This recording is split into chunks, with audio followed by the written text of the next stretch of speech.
There's a habit we want to get in as soon as possible. A good habit to have, and that's the habit of thinking about functions as representing change over time. So if a function has changing values, I could think of the x-axis as time, and I could think, oh, now the quantity is increasing, and now it's decreasing. Oh, geez. Now the quantity is increasing, now it's decreasing. Now it's increasing again. I forgot that it didn't update as fast as I drew. Okay. So it's increasing, increasing, increasing, and then it stops and goes the other way, and then it goes back up. So we want to think of the slope of the function at any given point as telling us information about how fast the function is changing. Does that make sense? Because if the slope is steep, then the function is changing quickly, and if the slope is not steep, then it's changing slowly. For example, maybe it'll help if this is more concrete. Let's say that you go on a road trip and you keep track of how far away from your house you are. Let's say you write that information down every half hour. So this will be time in hours. So 1, 2, and 3 hours. And let's see how far away from home you get. Let's say that this is 50 miles, this is 100 miles, and this is 150 miles. So things start out slow, you're on city streets, and after half an hour, you've only gone 20 miles. But let's say that after an hour, you've made it a solid 50 miles.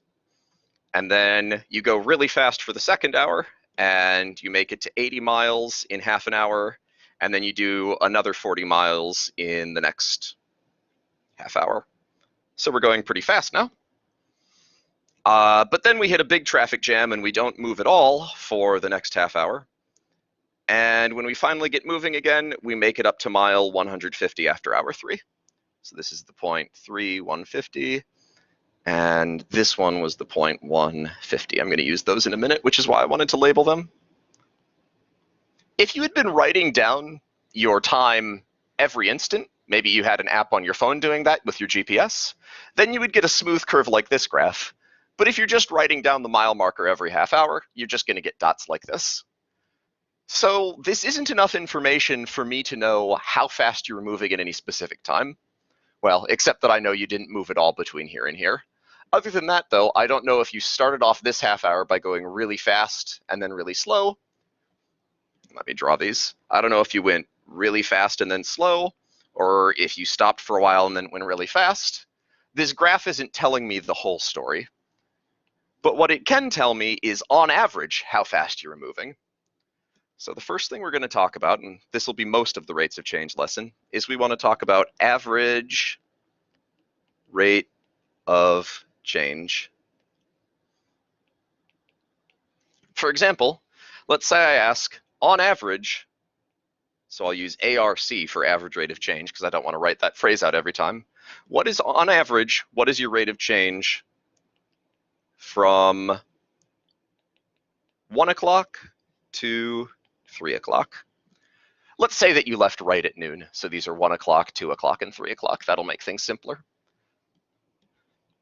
So if I asked you what was your average rate of change, well, you can say that at 1 o'clock, we were 50 miles from home. And at 3 o'clock, you were 150 miles from home. In fact, you could think of these as being the x value here and the y value here if you wanted. So then, and that analogy will become more clear in just a second. So then I could say that we went, how far? Well, it's 100 miles. I think you can all see that. The reason it's 100 miles is because 150 minus 50 is 100.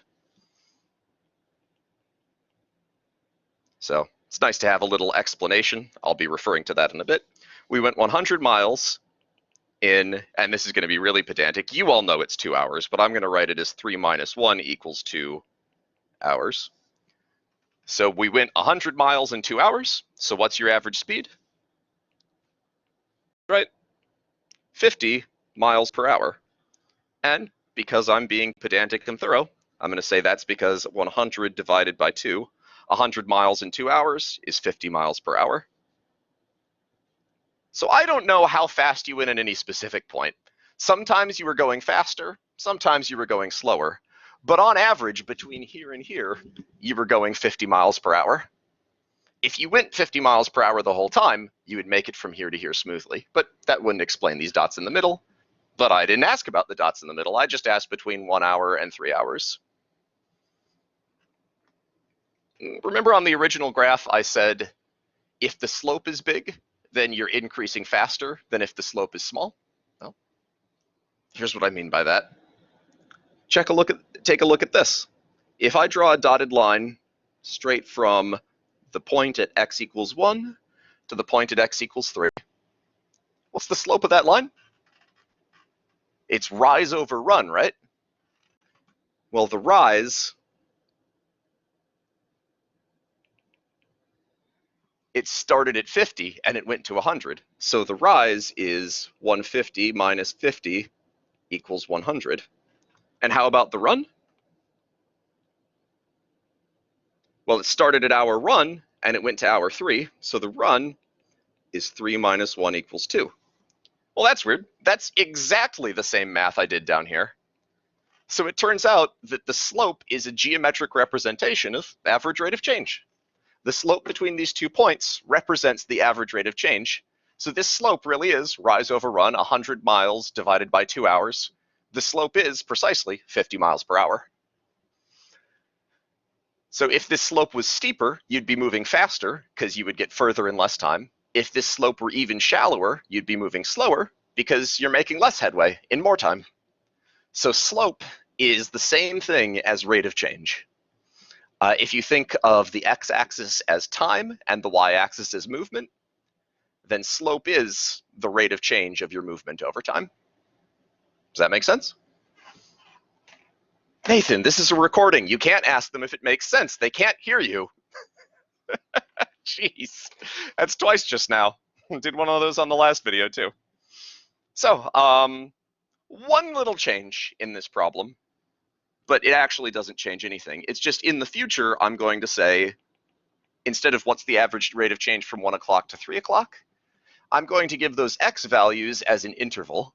So I'm going to say find the average rate of change on the interval 1 to 3. And that means the same thing. It starts at 1, it ends at 3, just like this did. And you want to find the average rate of change on that interval, so the slope from the beginning to the end.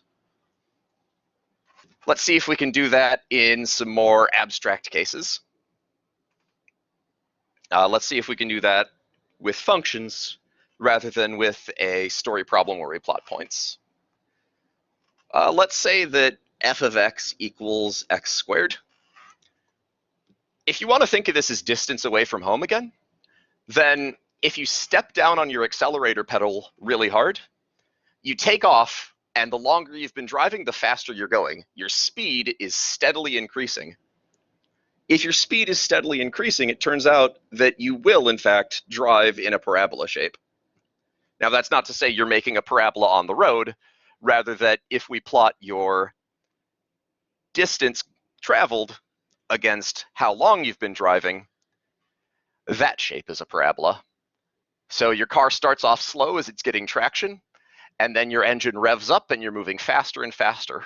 So the parabola is the shape you get when the slope is increasing steadily. Who knew? It's also the shape you get distance over time again. It's also the shape you get if a rock is falling out of the sky, or if if a spring is contracting, if 2 magnets are snapping together. This shape describes a lot of different things, and it's the rate of change is steadily increasing. But that would be the rate of change at a specific moment. We want to just talk about average rate of change for now. We'll get to that, but we want to talk about average rate of change for now. So I could ask something like, what's the average rate of change of f of x on the interval from 2 to 4? And then I could plot the points. Here's 2, 4, and here's 4, 16. And I'm trying to find the slope between them. I kind of just gave it away by saying their coordinates, didn't I? So there's a few different equations we can use for slope here. I can use slope, I could just say m equals rise over run, and you know what I'm talking about. Oops. And I could say that the rise is the change in y, and the run is the change in x. So again, that little delta means change. Or I could write it out as a subtraction problem. I can write change as subtraction like I did up here, right? This is why I was being pedantic with this one, is this is the easiest way to solve these problems, is if we get pedantic and we write it as subtraction. So this quotient is rise over run. These subtractions are how I find the change in y and the change in x. So the change in y is, here, let me call these points x1, comma, y1, and this point x2, comma, y2. That's my little trick of using subscripts when I want to use the same letter twice. So this is point 1, this is point 2. We go from point 1 to point 2. Well, then the change in y is y2 minus y1. I think we've had this formula before. And the change in x is x2 minus x1. Now I'm certain of it. We have had this formula before. It was in the section on lines. It was in the section on lines. I was at the beginning of chapter 2 at some point, like 2.1 or 2. Yeah, it was 2.1. Okay, so in this case, I was given an interval 2 to 4.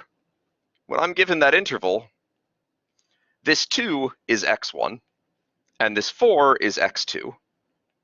These are both x values. This isn't an xy point, it's an interval. And this is an interval, it'll always be the domain, so it'll always be x. I'm asking from this x value of 2 up to this x value of 4, what does my average rate of change look like? What's the slope between these 2 points? So I know my x values, but I also need my y values to find slope. How do I get my y values? I'll remind you that this graph is the graph y equals f of x. And actually that definition tells us to get a y value, plug your input and find your output. The y is the output for the input x. So y1 is f of x1. In this case, f of x gives us x squared. So this is f of 2, which is 2 squared, which is 4. y2 is the same deal. F of x2, because you get the input from the output. So that is f of 4, which is 4 squared, which gives us 16. And that's the coordinates of the points I gave away right away. This is the point 2, comma 4. This is the point 4, comma 16.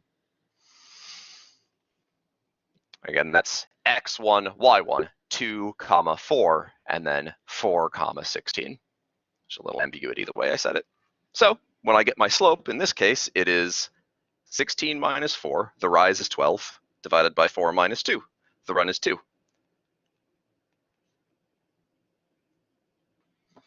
So the average rate of change between these 2 points is 6, whatever units we're in.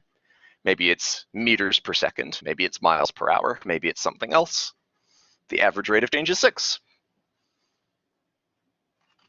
And the further out we go with these 2 points, the faster that average rate of change is going to be, because the rate of change is increasing steadily as we go forward in time. It's because you got your foot down on the gas, just like a car. Let's see. Let's do another one now, but let's do this in real speed. See, this one here, explaining concepts the whole time I was doing the problem. So let's see how to do one. It'll feel a lot faster, but not like in a I can't keep along. This isn't a I can't follow along fast. It's a, oh, I don't have to do all those explanations. There's not all this exposition in the middle. So let me stop expositing and ask, what is the average rate of change of the square root of x on the interval from 1 to 4? So these are my x1 and my y1. Don't do that, Nathan. These are my x1 and my x2. These are both x values. I'm asking, what's the average rate of change from here to here? So those are my x values. To get my y values, y1 is the square root of 1 is 1. So that's the square root of x1. y2 is the square root of 4, which is 2, because that's the square root of x2. So my slope is y2 minus y1 divided by x2, oops, didn't want to write that, divided by x2 minus x1, so it is 1 divided by 3. This is a pretty shallow slope. Average rate of change is 1/3. See, those are a lot easier when you're not trying to, they're a lot easier when you're not trying, can I finish a damn sentence? They're a lot easier when you're not trying to understand the concept at the same time. Just so that I stop stuttering, let's do one more and make sure it sinks in. Let's use another toolkit function. I did x squared and root x. I don't know. Let's use average rate of change of the absolute value of x on -3 up to 6. That ought to be good. Okay, so our x values are -3 and 6. These are the 2 points on the domain we want. So this one and this one, -3 and 6. Always helps to draw a picture of the problem, I think. So we're looking for this slope. I'm looking for something that's pretty shallow. So this should be a slope less than 1. Just help us to ballpark it, make sure we got it. I need to know my y values. These are pretty easy. y1 is +3, y2 is +6, because they're the absolute values of -3 and 6, right? So my slope is y2 minus y1 over x2 minus x1, change in y over change in x. So it is 6 minus 3 over 6 minus -3. So with your minus signs, 6 minus 3 is 3. 6 minus -3 is the same as 6 plus 3, which is 9. Our final answer is 1/3. Again. So that's our slope. This dotted line, I said it was pretty shallow, and I was right. It's 1/3. So the actual rate of change, what I call the instantaneous rate of change, on this whole line, the instantaneous rate of change is always -1. And on this line, the instantaneous rate of change is always +1, because it's the same as the slope of the line. But between these 2 points, since we went down and then back up, we lost a bunch of time, so the average rate of change is only 1/3. All right. Now let's do some more. Okay, yeah, now let's do some more. But I want to kick things up a notch. Actually, I want to kick things up about 16 notches, but I promise I'll tell you which parts you actually need to know. Like I said, these are average rates of change. So average rate of change is only going to get you so far in life. Let's say we take the square root of x again, this graph. So I could say that between here and here, the average rate of change is this dotted line. But that's not, come on, the average rate of change is this dotted line between here and here.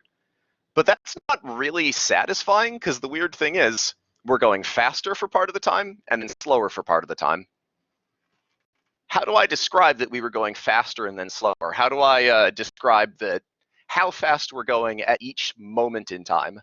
Like, what is the car's speedometer actually showing at each moment in time? Not just a few moments, not an average. I want to know what's on the car's dial right here at this point. And the answer is going to be, it's this slope. It's the slope that comes up, kisses the graph right at the dot, and then diverges again. That's how fast the graph is increasing right there. And at this, it's a much lower slope. Let me draw the tangent line again. These are called tangent lines. So it's a straight line that comes up to the dot, kisses it, and then goes off in the other direction. So these are called tangent lines. And they give you, so this green line actually also has a name. It's called a secant line. You don't need to know these names if you don't want to, but this is how you would get instantaneous rate of change if you wanted it. We'll do some of the work to get instantaneous rate of change and leave some of it for another class. So not something you'll learn this semester, but we'll get us part of the way there. We'll do what we can with the tools we have. So secant lines get you the average rate of change. Tangent lines get you what's called the instantaneous rate of change, how fast we're going at exactly this moment.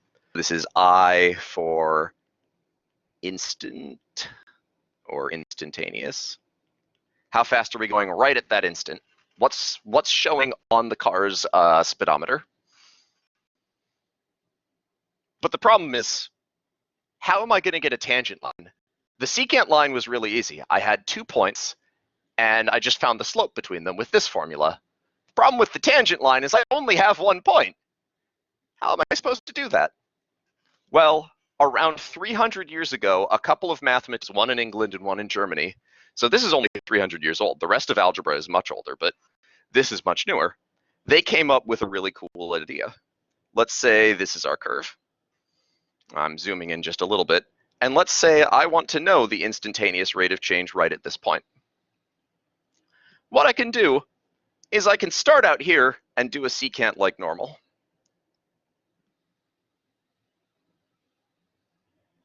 And then I can get closer.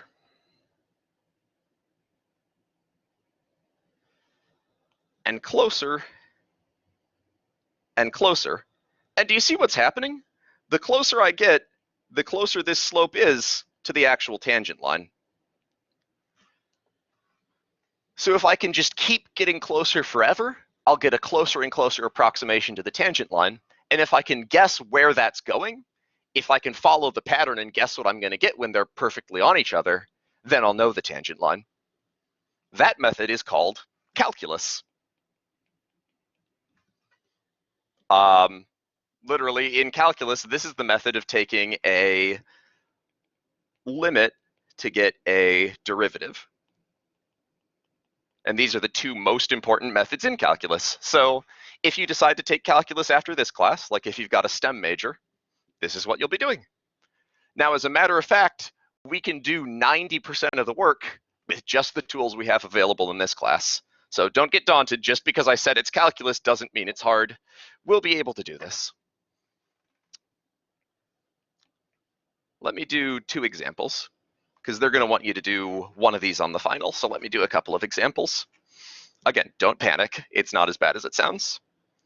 So what I'm going to do, let me set up this idea first, is I'm going to say this x value, the one I want the tangent line at, let's call it a. And let's say however far up we have to go to get to the other one, let's call that distance h, so that the other point is a plus h. Make sense? We start at a, so like we could start at 3 and go 1 unit to the right to get 3 plus 1 is 4. And then we could go half a unit to the right to get 3.5. And then we could go a quarter of a unit to the right to get 3.25. And we keep going until h gets tinier and tinier, and we just know what the slope of this line is by following the pattern. That's what you do in calculus. We can do everything but that last step of following the pattern with the tools we have in this class. Because following the pattern is called the limit. We don't have the limit in this class. But everything else is just the slope of a secant line. So let's say, for example, suppose f of x equals 5x plus 4. This is our definition. So new f, new example. Not the same as the old f. I know I use f all the time, but that's just because that's our habit in mathematics. So what I want to do is find the average rate of change of f of x on the interval, starting at whatever a we pick, and we're not going to say a specific one. We're going to let it stay general, and then going to a plus h. So going h units to the right. So like from 3 to 4, then from 3 to 3.5, then from 3 to 3.25. The reason we leave these as variables is so that we don't have to specify a certain point. If we do these as variables, I'm talking about a number without saying one single value, without knowing its value. That way my conclusion will be valid at every point on the graph. I can just do this once, and then no matter where I am on the graph, I know exactly what my instantaneous rate of change is. How cool is that? So let's find that average rate of change. Remember, this is just like the problems we did before. A is x1, a plus h is x2. We've done 3 of these. So I need to find I have x1 equals a and x2 equals a plus h. I need to find y1. And all I do is I plug x1 into f. So it's f of a. And y2, all I need to do is plug a plus h into f. So this is f of a plus h. Whoops, I wanted to write that over on the next line. This is f of x2, so it's f of a plus h. This right here is the one sticking point for students I've found in practice, is my students in the past have had some trouble plugging a plus h in. Remember your parentheses for your substitution and you'll be fine. So always think, if I'm doing substitution and evaluation counts, so substitution or evaluation, same thing really, I need to use parentheses. I'm going to use those as armor to keep the a plus h safe. So f of a, just for good habits, let me drop in the parentheses. This is 5 of a plus 4. That goes wherever the x was. So this is 5a plus 4. And of course, I don't really need the parentheses there. I could just write it as 5a plus 4, but I'm being pedantic. Here, I absolutely need the parentheses. F of a plus h is 5, and then I drop in the a plus h in armor to keep it safe, like so. Like so. There it goes. So that a plus h has just gone wherever the x used to be. And then I can distribute the 5. 5a plus 5h plus 4. So I'm going to take these 4 pieces. It's like I've built all of my components, and now I need to craft them all. I built these 4 things to get ready, and now I need to craft them all together into one big recipe, and that recipe is the slope formula. So my slope, my average rate of change, is equal to, that's not it. It's rise over run, Nathan. It's delta y over delta x. So it's rise over run. I'm going to write that too. It's rise over run, which means it's y2 minus y1 over x2 minus x1. Again, we're doing substitution or evaluation. I'm plugging in each of these crafting components into my final recipe. Again, I need to use parentheses to keep them safe. So y2 is this red thing in the box. Heck, you can draw boxes if you want instead of parentheses. You're welcome to do boxes instead of parentheses, if that'll make you remember to distribute.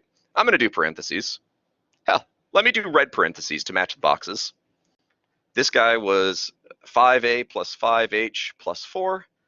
Drop each of your components into the recipe. And then there's a subtraction sign in the recipe. And now we drop in the other y value, 5a plus 4.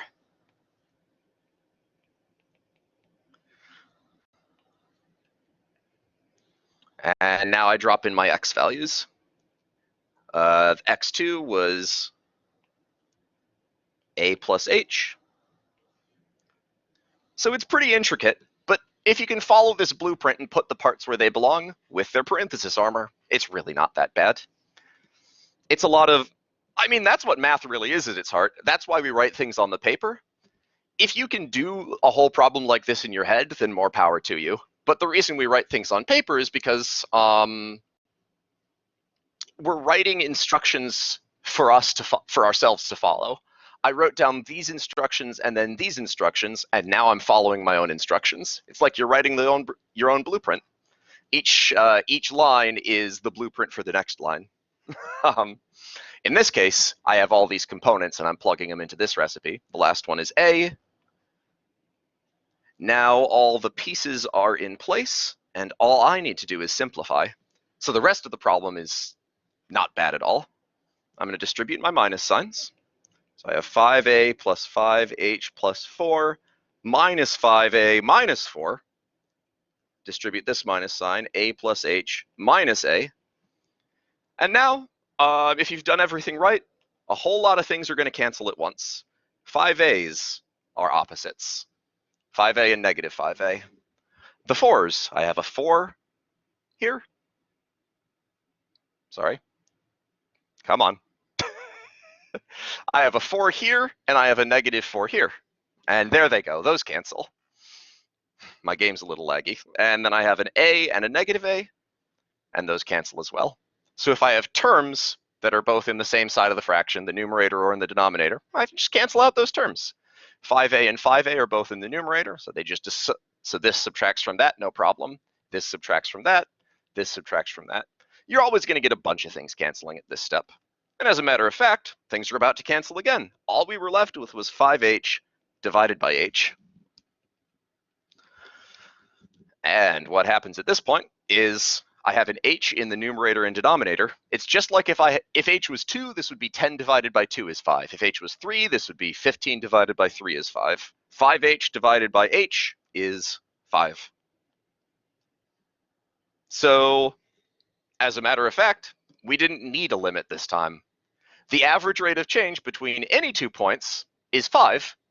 So specifically on the points that get closer and closer together, the average rate of change is 5. Now, if you've been following along closely, that won't surprise you because the graph of this function is a straight line with a slope of 5. But it's nice to confirm that if you were driving 5 miles every hour, your speedometer really would show a 5 at every single moment. So we did a lot of work to get a pretty simple answer. But the good news is, even when you're going for a really, really massively complicated answer, it's actually not that much more work.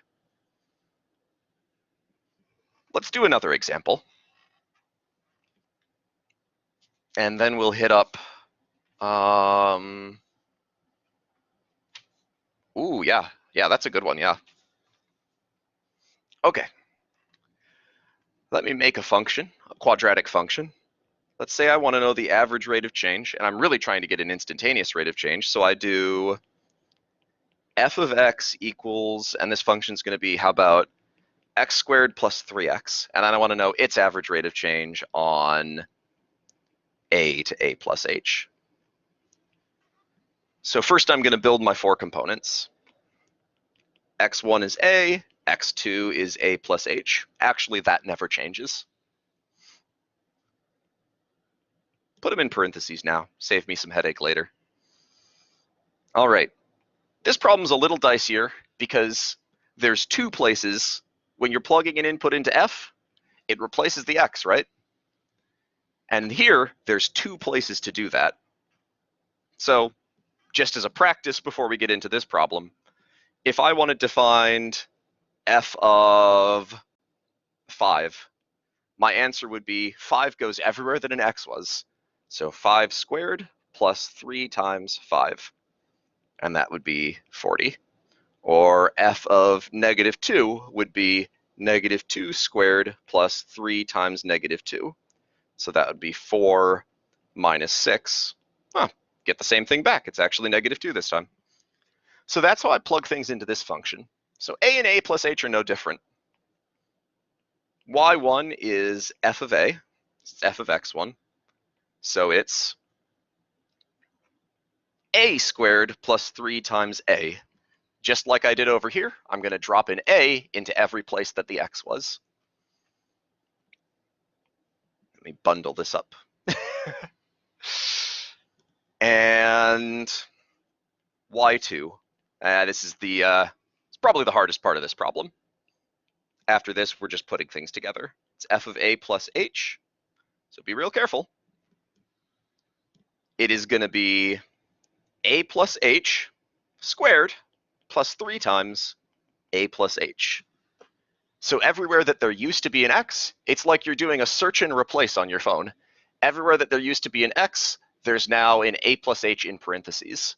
You're just straight up replacing those from left to right. This x becomes an a plus h, and then we see a squared plus 3 times, and this x becomes an a plus h in parentheses. That's all it is. It's a search and replace, just like Notepad. So now we have a little more work to do before we build our 4th crafting component, because this one could stand to be simplified a lot. I'm going to FOIL, and I'm going to do the foiling on the side just so no one gets lost. A plus h squared is really a plus h times a plus h, right? That's what I mean when I say FOIL. So when I FOIL, I get first, outside, inside, last. First is a squared. Outside is a times h. Inside is h times a, but I'm going to write it a times h, same order. Last is h times h, so h squared. So altogether, I have two of those ah's. So altogether, I get a squared plus 2ah plus h squared. Whenever you're building one component of a math problem, like here, you're allowed to take that component over to the side and work on it in a different part of your workshop. Think this whole piece of paper is your workshop. You've got some examples here so you don't get lost. We took this component, built it over here. We're gonna put our answer back where it belongs now.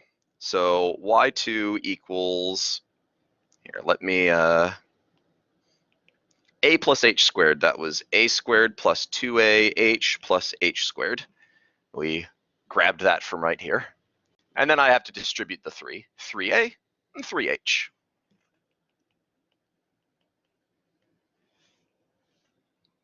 No like terms there. So those 5 terms get bundled up together. Those are my y2. 5 terms, I know. 5 terms. Okay, now we're ready for the grand finale. The slope is y2 minus y1 over x2 minus x1. I've got these all bundled up in their little parentheses already, so I can drop them right in. y2 is the big guy. A squared plus 2ah plus h squared plus 3a plus 3h. Just pulled that right in from up above. This is the assembly step. Then there's a subtraction sign. And then y1 is a squared plus 3a. If you're looking ahead, you might be able to see right here, since this is a subtraction sign, the a squareds are going to cancel and the 3a's are going to cancel. There's always a lot that cancels at this point. Down below, this is actually the same every problem. Down below, it's going to be an h again, just like last problem. We're going to have x2 minus x1. x2 was a plus h. x1 was just a. Oh, by the way, if the length of these problems is deterring you from taking calculus, please don't let it. The next thing you do in calculus after you learn to do these again is you learn a bunch of shortcuts for them that make them much quicker. But we need limits to get those shortcuts, so we're not doing them here. We're doing it the long way. So next thing that happens, I'm just going to write it right here. Heck, let's copy this. Let's copy this. So I have the magic of the iPad, and I can tell it to copy and come on, please paste, please paste, please paste. Maybe I don't have the magic of the iPad. Ooh, there it goes. Okay. What I'm gonna do, jeez, I messed up again. What I'm gonna do is take this, turn it black, cut out my parentheses, distribute this minus sign. So when I distribute the minus sign, this becomes a minus. Oh, spaghetti-o, screen turned black. I don't know if you can still see. Last time it did this, there it goes. Okay. And so all I did here was I distributed the minus sign, and I'm going to do the same thing down below. Done. So let's see what cancels. This pair of a squareds, one's positive, one's negative. This pair of 3a's, one's positive, one's negative. Said one's negative. There we go. This pair of a below, one's positive, one's negative. Actually, every time you do this problem, h is going to be the only thing left down here. But let's see what happens this time. Ooh, there is yet one more little snaggle. The numerator is 2ah plus h squared plus 3h. I copied the 3 terms up above that survived the culling. Down below, we just have an h. That's the only survivor. I told you there's a safe way and a scary way to factor these. Let me do the safe way. I want an h I want to pull a factor of h out of the denominator and out of the numerator. I have to pull the same thing out of both. It's going to be a factor of h I want to pull out. So I'm going to make the factor of h up here before I pull it out. What that means is I'm going to factor the numerator. Whoops, don't want those. I'm going to factor an h out of the numerator so that I can cancel it safely with the denominator. So h out of 2ah makes 2a. H out of h squared just leaves 1h. And h out of 3h just leaves the 3.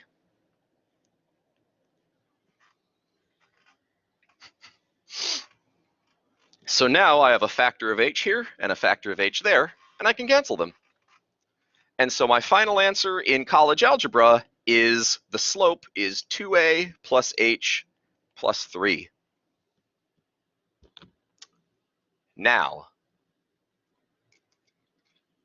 as a matter of fact, there is, in calculus, there is one more step. Let me scroll back up to our founding document here. In calculus, there's one more step. Did I say we did 90% of the work here in college algebra? Really, we did 99% of the work. Because what I said is, we're going to let h get smaller and smaller until it disappears, and we just have this tangent line. So I could make h 1, and then 1/2, and then 1/4, and then 1/8, until it just shrinks down to nothing. What happens if this h shrinks down to nothing? Don't overthink it. The answer is 2a plus 3. Yeah, that's the calculus part. The college algebra part is everything we just did. The calculus part is saying, what if h not there no more? And what this tells us is this is really profound. This is really special. And this is why Newton and Leibniz, this is why Newton and Leibniz, the English guy and the British guy and the German guy who invented this. Oh, Leibniz would hate that I called him British. The British guy and the German guy who invented this 300 years ago, their names are going to be famous for the rest of history, because what you can do with it is, here's a graph of, oh, I drew that bad. But here's a graph of y equals x squared plus 3x. And what I'm saying is, let me say a is, how about 4? A is 4. Then I go up to this point. This point is, I don't know, what's 4 squared plus 3 times 4? Y would be 16 plus 12, that's 28. So this is the point 4 comma 28.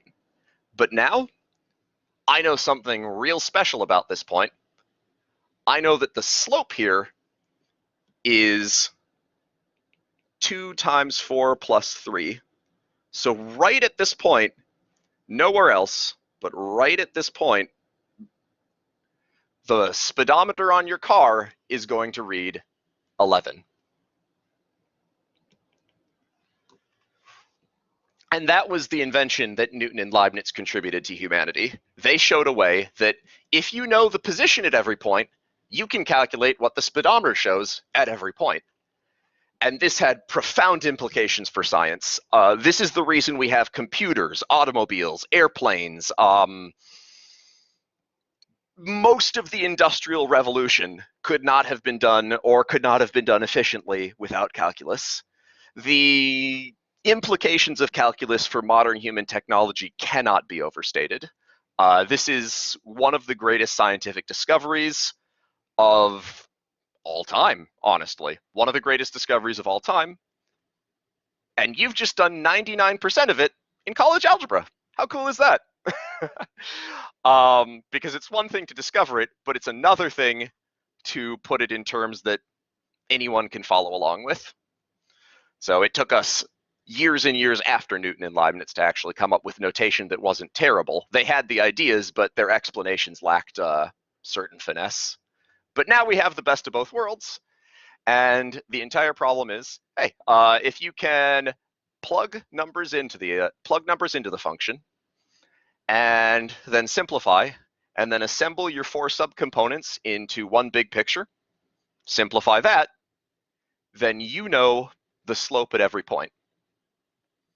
Now, once you get to calculus, they're going to teach you a much easier trick for getting this 2a plus 3. It turns out effectively what you do is you say, x squared plus 3x, huh? Well, if I move this 2 down to here and cross out this x, I get 2x plus 3. Wait for the animation to catch up. If I move this 2 down to here and cross out this x, I get 2x plus 3. And that actually works. So I said, don't let the complexity of this method, or really not complexity, but the sheer length of it, don't let that turn you off from studying calculus. It is a beautiful, beautiful science, and you'll learn shortcuts that are this easy instead of that hard.